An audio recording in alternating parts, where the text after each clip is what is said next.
All right. Our next speaker will be speaking on steps 4 and 5.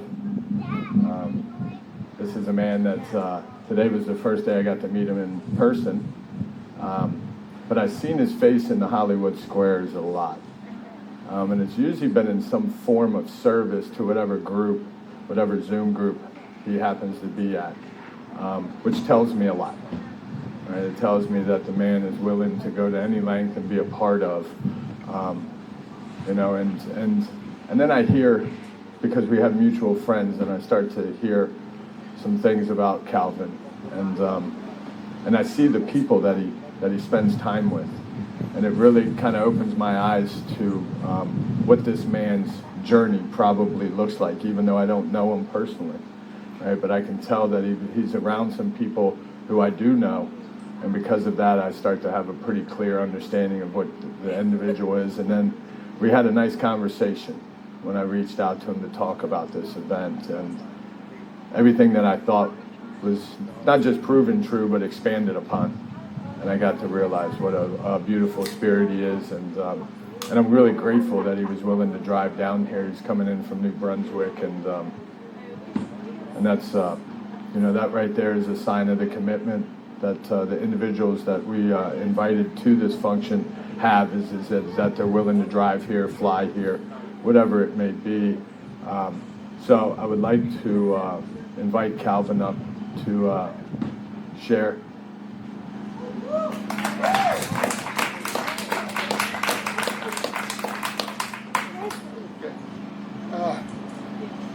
Okay. How long I got to speak? You speak as long as you want. Oh, not that long. Yeah, I mean, you can an hour or more. No, not that long. Okay. All right. You good? Yeah, I'm good. All right. Hello, everyone. My name's Calvin. I'm an alcoholic. Calvin. I thought I was going to get a break to move around a little bit because I ain't got old and stiff. So, you know what I mean? I need to move and to get the bones to moving around a little bit and get the juices to flowing. But it looked like Darren called me right up and right out, right? So... And I want to say thank you to Darren for asking me to come and for me to show up today. It's a beautiful day. God couldn't have gave us a beautiful day to be here. And I'm so grateful to have the opportunity to talk. And I was thinking about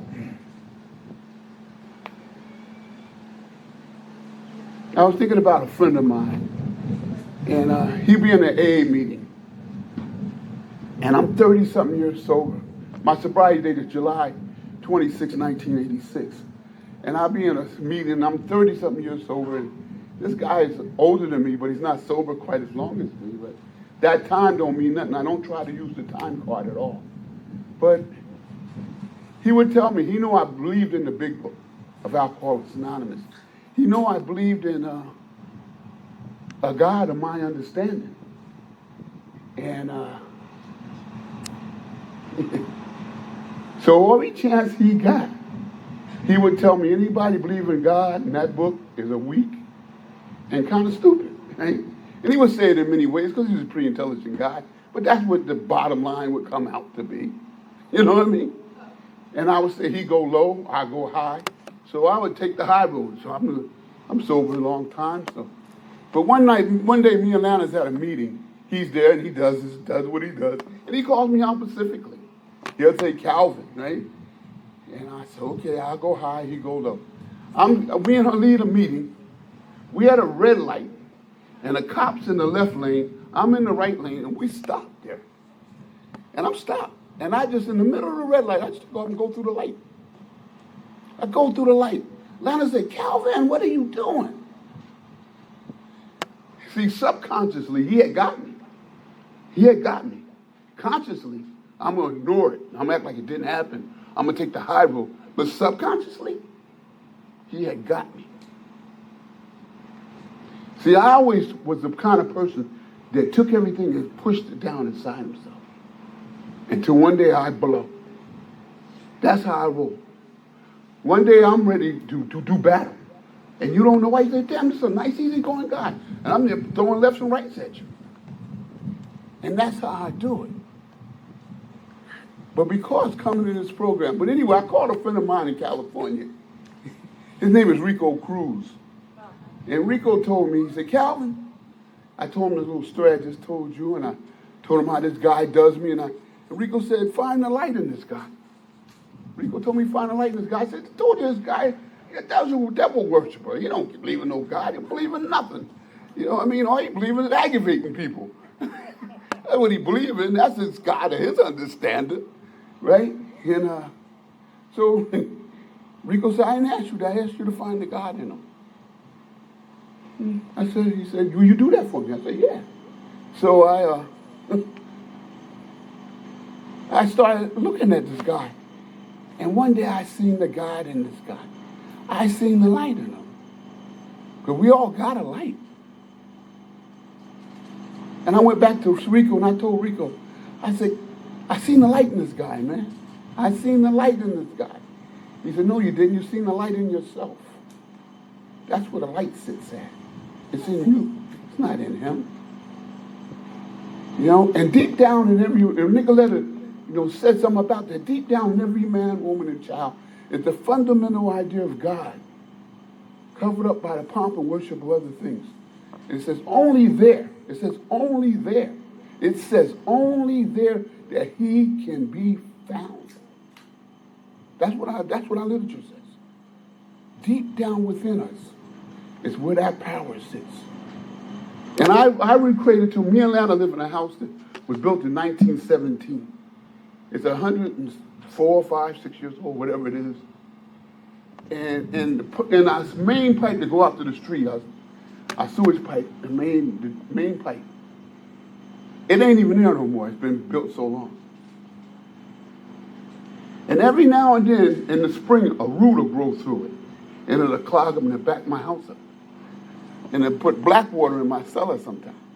And that black water ain't pretty. It don't smell nice. And that's what my soul looks like without a fourth and fifth step involved in it. That's what my soul looks like. And I can pour all the clean water on top of it that I want to. I just got more poopy water. Got more poopy water. Yeah. Until that pipe is unclogged, that thing drains clear, my house changes, everything gets better. And that's the same way with my soul. The same way with my soul. That's why it's so vital to do a fourth and a fifth step. Especially the fourth step, to write it down, to unclog that pipe. Because that's my roto-rooter.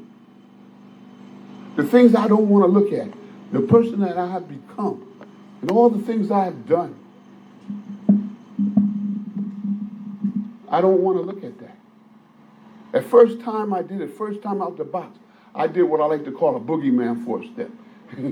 I went and told the guy, I wrote everything down, all the little dirty things I've done. I wrote it down, and I went to this guy, a priest somewhere. I wasn't going to tell nobody, don't sponsor nobody, none of this. Because I was still scared. I was still a coward. I was scared, real scared.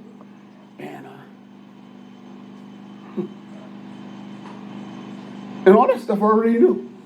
Wasn't nothing new about what I had done. I knew what I had done. I knew what I had done. I needed to know why I hated my first wife. I wanted her gone. I wanted her off the planet. And I'm sober 3-4 years.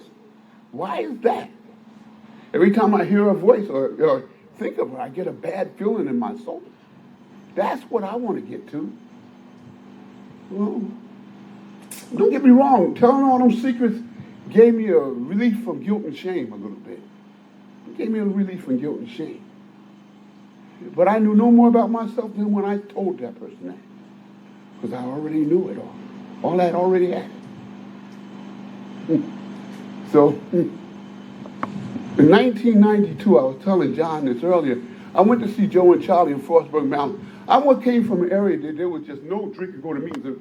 People hinted around the steps. They would scare you when it comes to fourth. If you do a fourth step, man, you're going to blow up. Your butt going to come off, and you're going to find another way to sit down and all that kind of stuff. Just off the wall craziness. But we stayed sober. We stayed crazy and we stayed sober. We didn't drink, but we were crazy as hell. You know what I mean? Yeah. And I love some of them times still today. I love them crazy folks, man. I miss them. You know, I miss a lot of them gone, and a lot of them went to the upper room. And so I went to see Joe and Charlie in Frostburg, Maryland in 1992. And I became like a yuppie or something. I followed around. I went to Bring Up Pressure. I went to Philadelphia. I went to Richmond, Virginia. Wherever they were going, I went. I met both Joes. I went everywhere. I followed them. I got a book signed with their name on it and all that kind of stuff. A couple books, actually. And I came back to my area. Nobody cared about no book. They told me what I could do with that book. Nobody cared about that. You know, they was happy with what they had. And that's their right. That's their right. You know? But I was like Moses coming off the mountain with the tablets.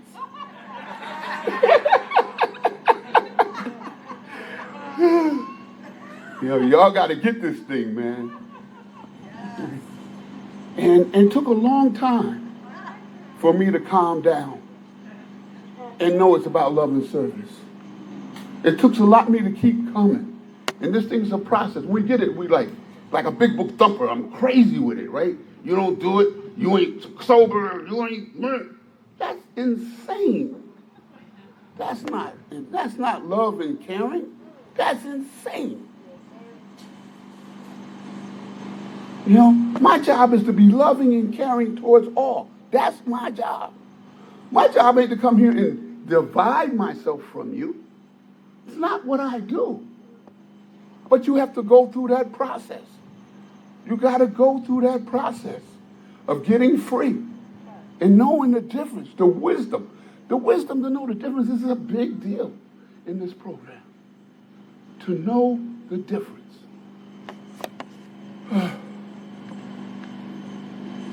So, you know, I got a guy came over. They call him the G-Man. He was from up in North Jersey. He came to my house. We moved in that house 30 years ago.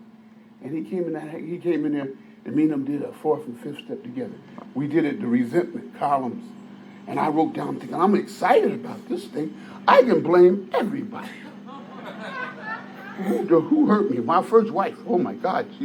What she did, she ran around. Oh, my God. I dare her. She, you know, no good. And, you know, and everybody else along them lines, right? And then we got to what it affected in me. And then I seen where it wiped me out. All 7 of them things on the third column. It got me in all 7. You know, and then it said, what did I do? What did I do to get this ball rolling? Oh, I never looked at that. I never looked at that I ran around many times. I never looked at that I would leave at home with my son and just go with my boys and come back the next day. I didn't look at all the things I had done. I lived a pirate's life. And I never looked at me. I only looked at you. So I never knew who I was. But I knew who you were. But that wasn't getting me nowhere. But I thought it did. I thought it solved something inside me. But it didn't. And the guy had me look at the truth of the fact, and I could see that I did 2 or 3 times much damage to this girl than she ever done to me. And I could let go of that resentment. I could let go. And actually, I put her on an 8th step list that I needed to talk to her about something. And I don't want to step on Terry's feet. But I put her on a list because now I could see a glimpse of the truth. I lived, like Nicoletta said, in so much delusion all my life. You know, and as I started writing down the 4th step, resentments. I could see about 5, I had about 30 resentments. But by the time I got through 7 or 8 of them, I needed to go through the rest. Because I showed up in everybody's life the same. There's a pattern to our madness. We have a pattern that we stick close to. And we show up in everybody's life the same way. And I knew all the rest of them people deserved the same thing that I was going to give my wife, which is a amends, apology. I am sorry and I don't live like that no more. But that's how I showed up in everybody's life. You know, and I didn't know that there was no other way of showing up. And, and I've done quite a few fifth steps with people, fourth and fifth steps with people, quite a few. And the biggest thing I have to do is stop them from doing their own fourth, doing the fourth, and then do a fifth themselves. They want to figure that stuff out on the other end. They come to me and they start telling me about, they done figured out the fifth step. And I'm thinking, no, dude, you got this thing backwards, But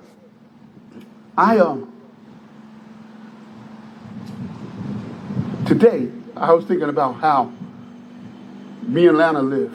And when it comes to the fear section of the inventory, a little bit about the fear section.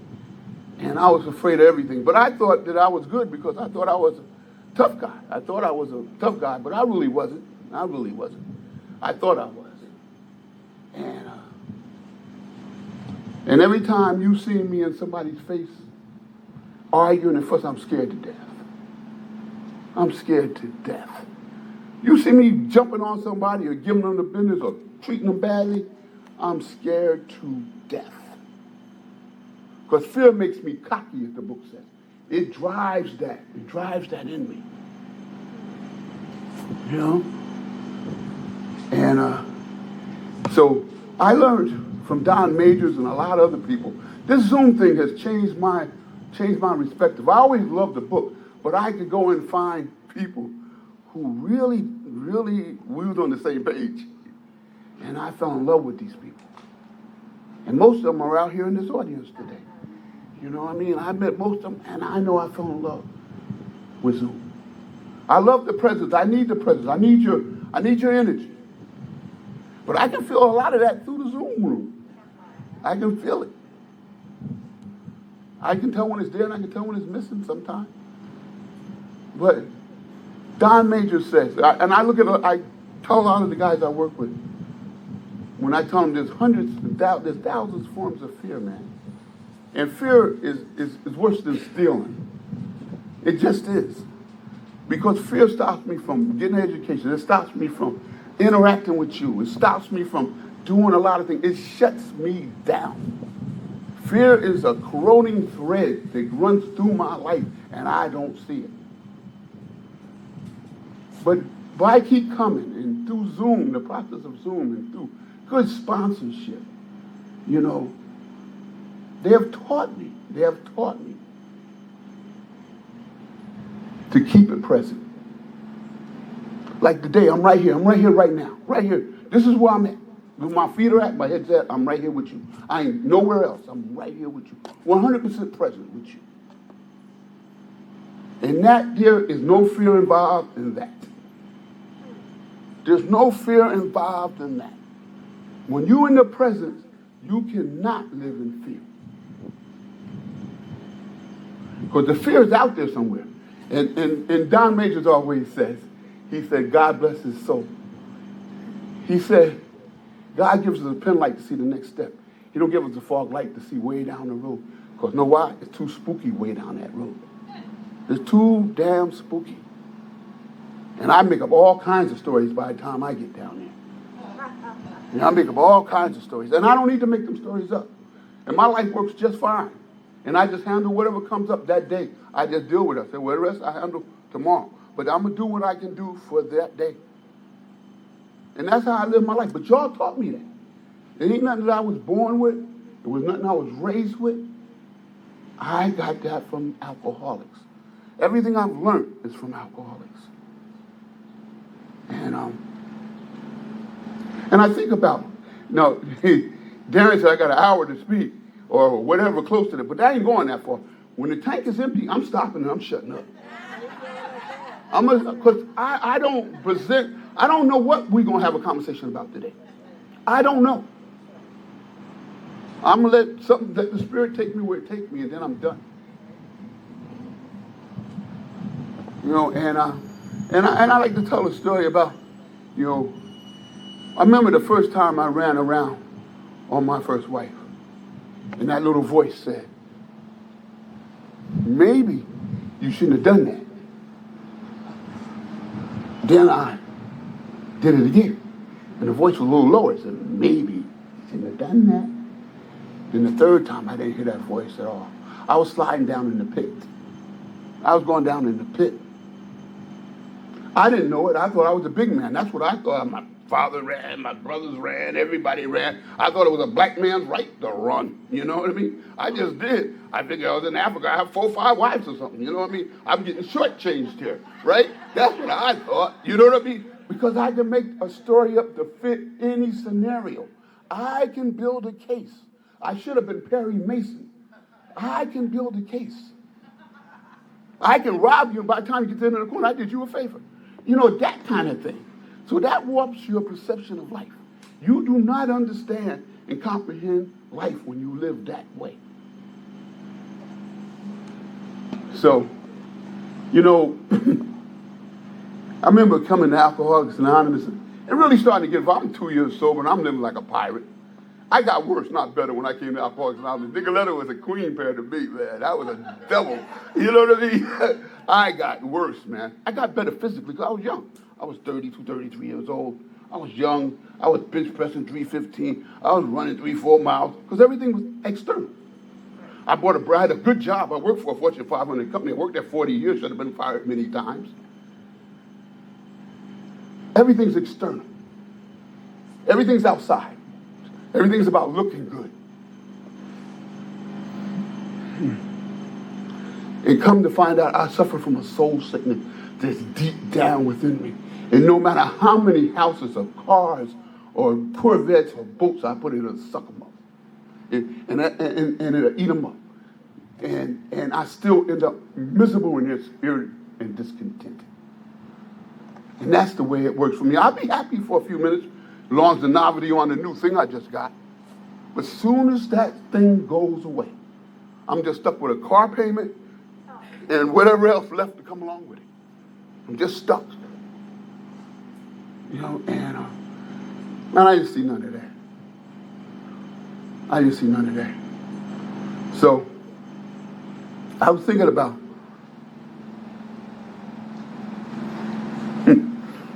I had all these things. I had all these Corvettes and all these clothes and these gold chains and buff, built up, high top hair, high top fade.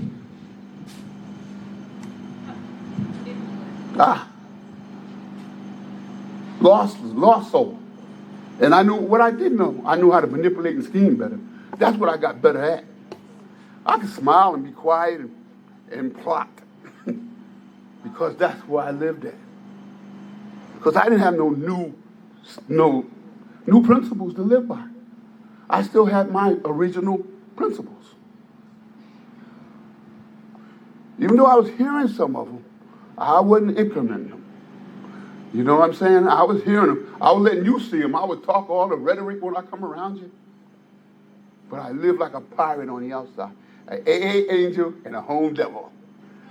Yeah, that's who I was. But I tell you, when the biggest problem rise for a person like me is when that truth run into that lie. And it always will. It always will. No matter what we do, that truth will run into that lie. And that's when the fireworks start. So I was at an old meeting one day. An old crazy woman came in there, hair all slicked back and running there out of control. And I'm thinking, I don't want nothing to do with her. And she went to the coffee pot. I said, maybe I do.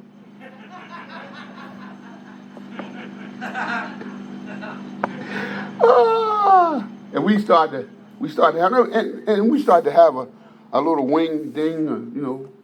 And except the problem was I was already married. We weren't together, we were apart, but I still was married to the woman. You know?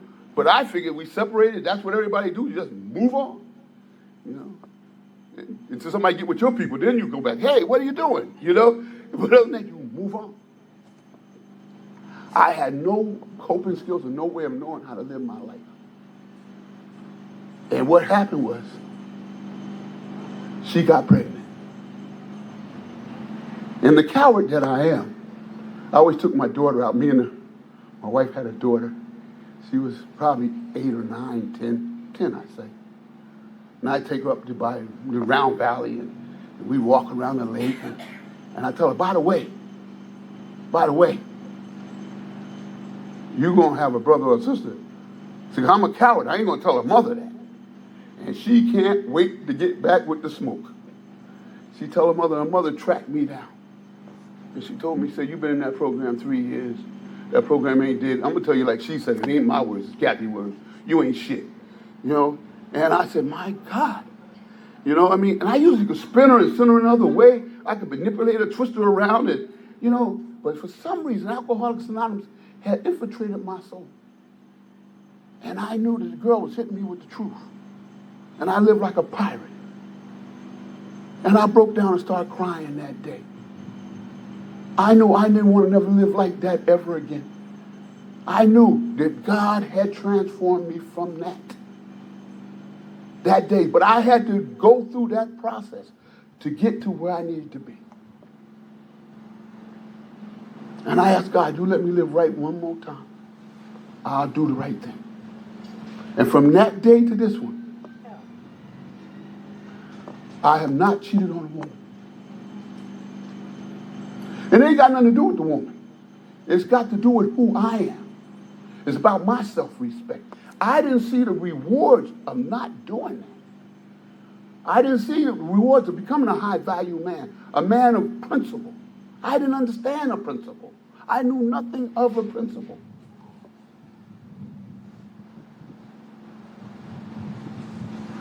My daughter, which is born, turned 33 years old 3 days ago on the September 11th.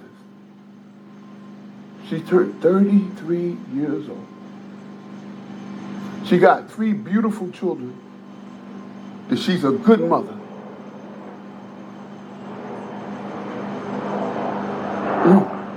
Beautiful girl. Beautiful woman. And me and Lana been together 35 years. 35 years. Now, it ain't been no picnic. We've been 30. Know why? Because the old man told me once, this long time ago, he told me, will you young boys ever learn to love yourself? To learn to love yourself. Because he figured that's what we do, right? And I told him, well, I didn't even know what the hell he was talking about. I'm thinking about, man, what I'm going to do with this girl pregnant, man? He talking about, well, I've learned to love myself. That didn't even make sense to me, right? That didn't even make damn sense to me.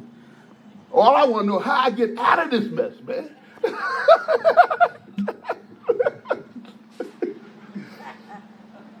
You know, so he beat me up for a little while on that one. And then I asked him, I said, Bill, can me and her make it? He said, yeah. He said, yeah. He said, you must live by spiritual principles, both of y'all.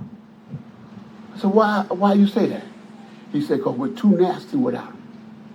You take the spiritual principles away from us, we're nasty people. We're selfish, self-centered people. I don't care how many 4th and 5th steps you do.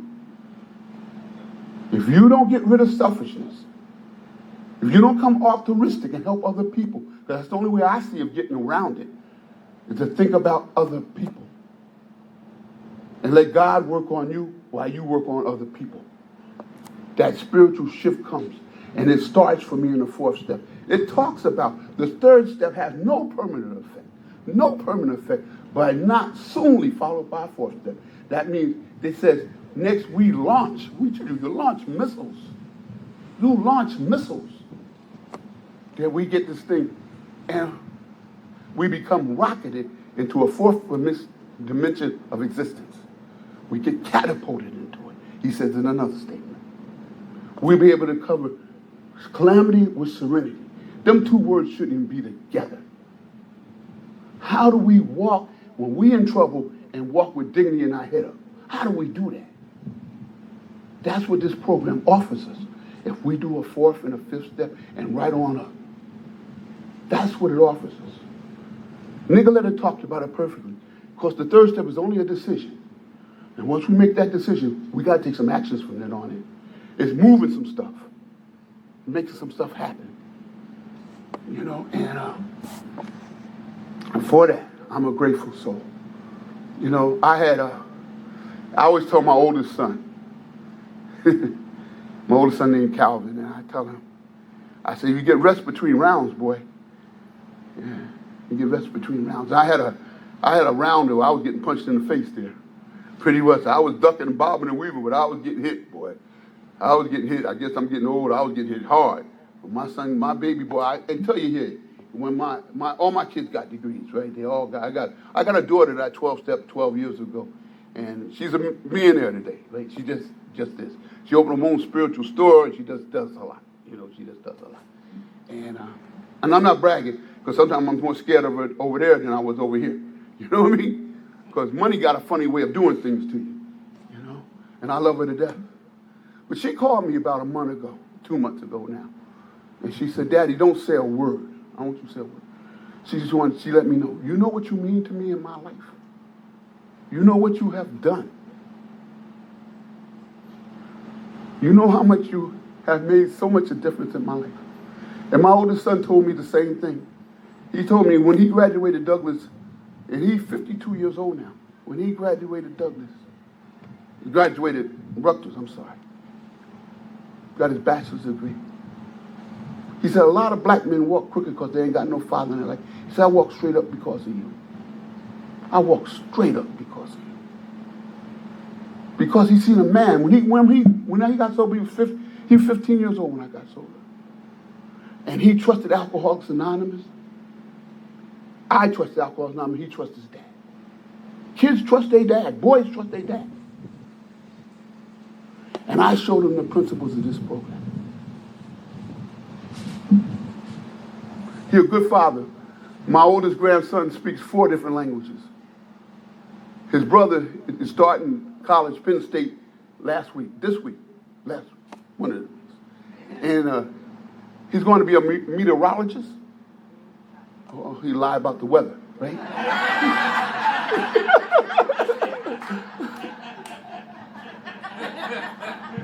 And then I got to bring it up to my prodigal son. Because I always thought, look what Alcoholics Anonymous done. My ego, my pride. Look what it done gave me. These healthy, straight up kids. They done went to college, got degrees, and money make money. They done did it. They done arrived. I'm beating my chest. My baby boy said, not yet, boy. He went to prison. Like to kill his dad. I'm closer to that boy than any of my children. He's my prodigal son. He was in one of them groups and he got caught up in something really bad and he jumped deep into the pool. He was looking at a lot of time. I'm talking about not come home time almost, And I couldn't. And I spent $30,000 in lawyers because I'm going to save my baby. I'm doing what Nicolette said, self-will run riot, right? I'm 30-something, I'm going to save my boy. I ain't going to let nobody have my boy. My friend the cop was telling me, let him say it, not me. You let your kids say it. Yeah, I'm going to get my boy. And I ain't spent a dime on him. I spent every dime because I couldn't stand his consequence. The pain was so great on me. He could go on and fathom the stuff. I couldn't. When they told you a kid get off your lap and sit on your heart, that boy was sitting on my heart and you pushing the breath out of me.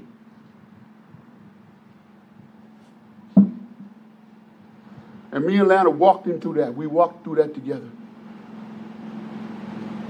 That boy went and got locked up and he lost his entitlement. Because he was raised well. He was raised by 2 sober parents that worked the steps, that practiced these principles in all their affairs. So he had something to turn back to when he's sitting in that 12 by 6 cell or whatever it is. And he sit there and he thought about what he gave up. And I told him when he came home, right? And he got home. And when he got sentenced, we was there, right? And I meditate every day. So in meditation that morning, I know he going for sitting. I went down there. I was sitting downstairs. Lana was still upstairs getting ready. And I'm sitting downstairs and I'm meditating. I went into a good meditation. And something said, it's going to be okay, Calvin. And I didn't worry no more. And when we got downstairs, we were ready to go. And then when his lawyers, he had 2 lawyers. And when they got there, one of them went down to see him. He said, he ready too. And that judge said, the prosecutor, the one lawyer spoke, then the other lawyer spoke, then the prosecutor spoke. And then Lana spoke, and then I spoke, and then the judge spoke. And the judge said, I came here to do one thing, but I'm going to do something exactly opposite. I'm going to give him the lesser of everything. The less I can. He went back to there, after you go to sentencing, you go back to the county, and you go back to the county, and they said, what, they give you 20 years, 25 years? The psychiatrist, because they said you're a psychiatrist. I said, no, in 12 months I'll be home. In 12 months, that boy came home.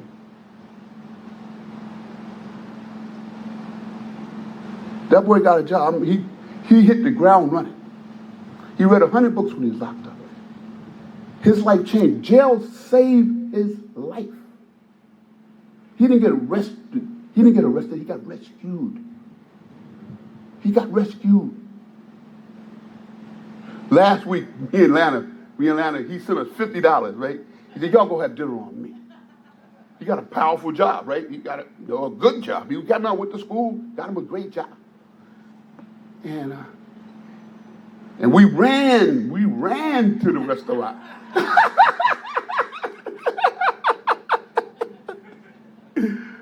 Oh, God.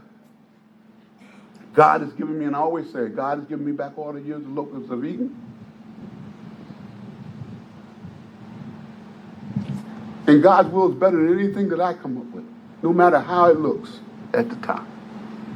Because He's training me and He's teaching me for something higher and better. Because I'm open to it. Because of the fourth and fifth step of opening up my heart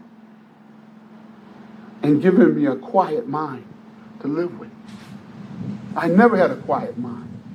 That's why I drink, like Nicolette talked about. I drank to quiet that noise. Now I don't have to. If I don't get from this program the exact same thing that drink gave me in the beginning that Nicolette talked about, I'm going to search out something. I might not search out a drink or drug, but I'm going to search out something just as bad. And that's a guarantee without a drink and a drug. And sometimes a drink and a drug could be a step up for what we can really do. And I've seen it happen. I've seen it happen to my family members, where they don't get no more chances at this thing. They don't get no more chances. So I just sat here and watched a lot of water go up under the bridge.